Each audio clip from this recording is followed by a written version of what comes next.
নমস্কার বন্ধুরা, আমার চ্যানেলে স্বাগতম। ডিএ নিয়ে একটা গুরুত্বপূর্ণ আপডেট। তো বন্ধুরা, ডিএ নিয়ে এই মুহূর্তে গুরুত্বপূর্ণ আপডেটটি হচ্ছে এপ্রিলে এই মহার্ঘ ভাতা নিয়ে জোড়া সুখবর। আর মাত্র 4 দিনের অপেক্ষা সরকারি কর্মীদের।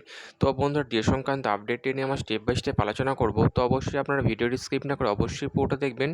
তো তার আগে বলে রাখি, যে সকল বন্ধুরা আমাদের চ্যানেলে নতুন, আমাদের চ্যানেলের পাশে সাবস্ক্রাইব বাটন, সাবস্ক্রাইব করার পর পাশে যে বেল আইকন সেটি প্রেস করবেন, লেটেস্ট ভিডিও আপডেটগুলি সবার আগে পেয়ে যাবেন। দেখে নেব আজকে ডিএ সংক্রান্ত গুরুত্বপূর্ণ আপডেটটি। তো বন্ধুরা, আমরা বহুদিন ধরে দেখে আসছি পশ্চিমবঙ্গের সরকারি কর্মীরা কেন্দ্রীয় হারে ডিএর দাবিতে শহীদ মিনার চত্বরে আন্দোলন চালিয়ে যাচ্ছেন দিনের পর দিন, কিন্তু কোনো রকম সুরাহা মিলছে না।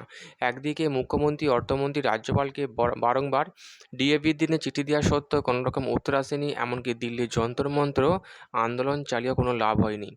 যেখানে আমরা দেখেছিলাম কলকাতা হাইকোর্টের তরফ থেকে রাজ্যকে বলা হয়েছিল সমস্ত সরকারি কর্মীদের বকেয়া ডিএ মিটিয়ে দেওয়ার জন্য, কিন্তু সেই রায়কে অগ্রাহ্য করে সুপ্রিম কোর্টের দ্বারস্থ হয় রাজ্য, এবং যেখানে ডিএ মামলা দাখিল করে, এবং যে মামলা এখনও পর্যন্ত সুপ্রিম কোর্টের বিচারাধীন, এবং রাজ্য সেখানে যুক্তি খাড়া করে যে হাইকোর্টের রায় মেনে ডিএ দিতে গেলে রাজ্যের কোষাগারে টান পড়বে, যার ফলে পশ্চিমবঙ্গে চলা বিভিন্ন জনকল্যাণমুখী প্রকল্পগুলো ব্যাহত হবে, এমনটাই যুক্তি খাড়া করে ডিএ মামলা দাখিল করে। এবং যে মামলা এখনও পর্যন্ত বিচারাধীন, সেই মামলার নিষ্পত্তি না হওয়ায় দিনের পর দিন ক্ষোভে ফেটে পড়ছেন পশ্চিমবঙ্গের সরকারি কর্মীরা, এবং তারা বিরাট বড় আন্দোলন করবেন এমনটাই হুঁশিয়ারি দিয়েছেন। এমতাবস্থায় সরকারি কর্মীদের কথা চিন্তা করে নবান্নে আবার ডিএ নিয়ে বৈঠক শুরু করেছেন মুখ্যমন্ত্রী, অর্থমন্ত্রী, এবং ডিএ বৃদ্ধি করবেন, সাথে বেতনও বৃদ্ধি হবে, এবং সাথে এরিয়ার সমস্ত কিছু বৃদ্ধি করে সরকারি কর্মীদের শান্ত করার একটা ছক কষছেন মুখ্যমন্ত্রী, অর্থমন্ত্রী।